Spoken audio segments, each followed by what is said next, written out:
Chapter 53. The GAM.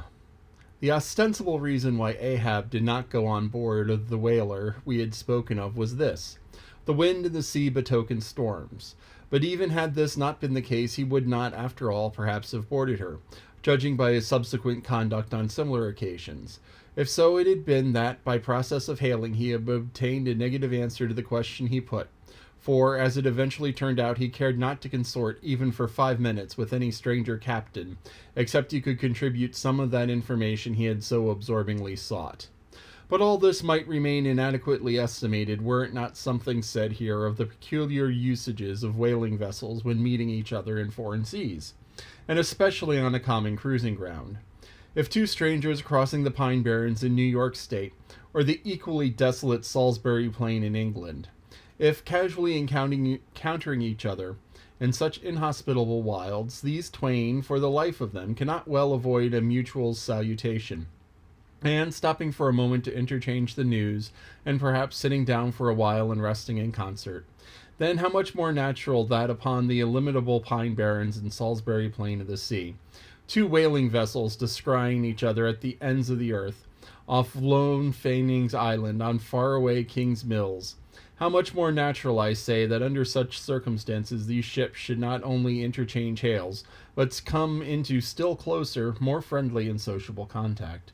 And especially would this seem to be the matter of course in the case of vessels owned in one seaport, and whose captains, officers, and not a few of the men are personally known to each other, and consequently have all sorts of dear domestic things to talk about.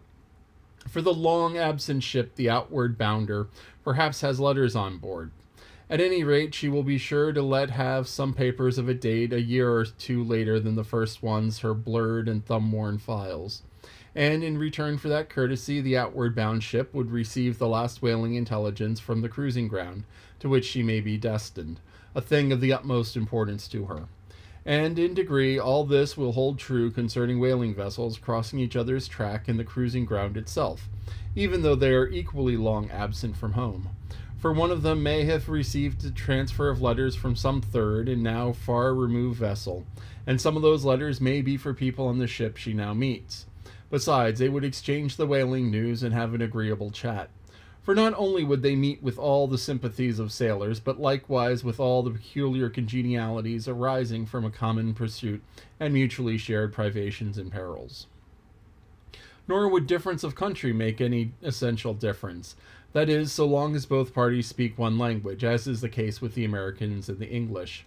Though, to be sure, from the small number of English whalers, such meetings do not very often occur, and when they do occur, there is too apt to be a sort of shyness between them, for your Englishman is rather reserved, and your Yankee he does not fancy that sort of thing in anybody but himself. Besides, English whalers sometimes affect a kind of metropolitan superiority over the American whalers, regarding the lawn-ling Nantucketer with his nondescript provincialisms as a sort of sea peasant. But where this superiority in the English whaleman does not really consist, it would be hard to say, seeing that the Yankees in one day collectively kill more whales than all of the English collectively in 10 years. But this is a harmless little foible in the English whale hunters, which the Nantucketer does not take much to heart, probably because he knows that he has a few foibles himself. So then we see all of the ships separately sailing the sea, and the whalers have most reason to be sociable, and so they are. Whereas some merchant ships crossing each other's wake in the mid-Atlantic will oftentimes pass on without so much as a single word of recognition, mutually cutting each other on the high seas like a brace of dandies in Broadway, and all the time indulging perhaps in finical criticism upon each other's rig. As for men of war, when they chance to meet on the sea, they first go through such a string of silly bowings and scrapings, such a ducking of ensigns, that there does not seem to be much right down hearty goodwill and brotherly love at it at all. As touching slave ships meeting, why, they are in such prodigious hurry that they run away from each other as soon as possible. And as for pirates, when they chance to cross each other's crossbones, the first hail is how many skulls. The same way the whalers hail how many barrels. And that question once answered, pirates straightway steer apart, for they are infernal villains on both sides and do not like to see overly much of each other's villainous likeness. But look at the godly, honest, unostentatious, hospitable, sociable, free and easy whaler. What does a whaler do when she meets another whaler in any sort of decent weather?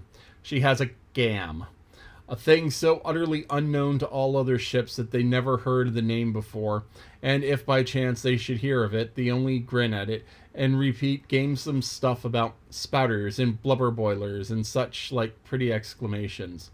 Why is it that all merchant seamen and all the pirates and men of war's men and slave ship sailors cherish such a scornful feeling towards whale ships? This is a question it would be hard to answer, because in the case of pirates, say, I should like to know whether or not a profession of theirs has any peculiar glory about it. It sometimes ends in uncommon elevation, indeed, but only at the gallows. And besides, when a man is elevated in that odd fashion, he has no proper foundation for his superior attitude. Hence I conclude that in boasting himself to be high lifted above a whaleman, and that assertion the pirate has no solid basis to stand on. But what is a GAM? You might wear out your index finger running up and down the columns of dictionaries and never find the word. Dr. Johnson never attained that erudition. Noah Webster's Ark does not hold it. Nevertheless, this same expressive word has now for many years been in constant use among some 15,000 true-born Yankees. Certainly it needs a definition. It should be incorporated into the lexicon. With that view, let me learnedly define it. GAM, noun. A social meeting of two or more whale ships, generally on the cruising ground, when, after exchanging hails, they exchange visits by boat's cruise. The two captains remaining, for the time, on board of one ship, and the other two chief mates on the other. There's another item about gamming which must not be forgotten here. All professions have their own little peculiarities of detail. So has the whale fishery. In a pirate, man of war, or slave ship, when the captain is rowed anywhere in his boat, he always sits at the stern sheets on a comfortable, sometimes cushioned seat there, and often steers himself with a pretty little milliner's tiller decorated with gay cords and ribbons. But for the whale boat has no seat astern, no sofa of that sort whatever, and no tiller at all. High times indeed if whaling captains were wheeled about on the water like castors on a gouty old alderman in patent chairs. As for the tiller, the whale boat never admits any such effeminacy, and therefore, as in gamming, a complete boat's crew must leave the ship, and hence the boat's steerer or harpooner is of the number, and that subordinate is the steersman upon the occasion, and the captain, having no place to sit in, is pulled off to his visit all standing like a pine tree. And often you will notice that being conscious of the eyes of the whole visible world resting on him, on him from the sides of the two ships, this standing captain is all alive to the importance of sustaining his dignity by maintaining his legs. Nor is this any very easy matter, for in his rear is the immense projecting steering oar hitting him now and then on the small of his back, the after oar reciprocating by wrapping his knees in the front. He is thus completely wedged before and behind, and can only expand himself sideways by settling down on his stretched legs. But a silent, violent pitch of the boat will often go to topple him, because length of foundation is nothing without corresponding breadth. Merely making a spread angle of two poles, and you cannot stand them up. Then again, it would never do in plain sight of the world's riveted eyes. It would never do, I say, for this straddling captain to be seen steadying himself in the slightest particle by catching hold of anything with his hands. Indeed, the token of his entire buoyant self-command, he generally carries his hands in his trouser pockets. Perhaps being generally very large, heavy hands, he carries them there for ballast. Nevertheless, there have occurred instances, well authenticated ones too, where the captain has been known for an uncommon critical moment or two in a sudden squall to seize hold of the nearest oarsman's hair and hold on there like grim death. This is the end of chapter 53. So here we have Ishmael talking about captains crossing over from one boat to another and chatting, and the whalemen getting together and chatting and trading information, trading news, trading stories. And they mentioned that none of the other ships that would cross would do anything like this. The pirate ships were like, hey, how much booty have you taken? How many skulls? How many people have you killed? And they exchange that information and they pass on, because Pirates. So, pirates sometimes chased after each other and captured goods from one to the other. And so, there's not necessarily honor among thieves with pirates. So they're like, I'm going to just go away. And it also makes an uncomfortable mirror because, you see all of the terrible things that the other person did and you realize that you've done the same sort of terrible things. So, pirate ships go on. Talked about slave ships being in a rush. Now, this is just before the Civil War, and it was illegal to import slaves into the U.S. at this point. Because when the Constitution was set up, it was set up to allow importation of slaves up to, I think it was 1826. And this is after that. But what happened was there were still slaves being shipped to South America and Central America. So you still had slave ships crossing the Atlantic, going to places where slavery was still allowed. And there was a famous story of the Amistad, which was a slave ship bound for Cuba. And what it was it was a slave ship bound for Cuba it was bound for the U.S. But they're like, no, these are slaves from Cuba. We're not actually importing them from the U.S. We're just like taking them and moving from our plantation in Cuba to New Orleans. And then, anyway, the Amistad, there was a slave revolt, and it was a big, huge thing. They made a movie about it. And former President John Quincy Adams was the lawyer for the slaves that broke free, and they were eventually freed, and some of them went back to Africa. But anyway, so slave ships would be in a rush because you have to feed all of the people that you're bringing over, and so you want to get them over and shipped as quickly as possible. You don't want anybody to get sick because that's lost money, and so the slave ships would be in a rush. The merchant ships would not be in quite so much rush because, cotton doesn't eat and cotton doesn't go bad, and clothing doesn't eat, clothing doesn't go bad. If you're shipping some foodstuffs, if you're shipping a load of bananas, those can go bad.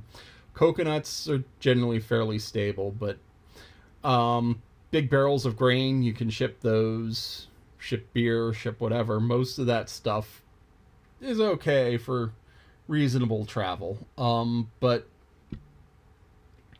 the merchant ships, once again, time is money.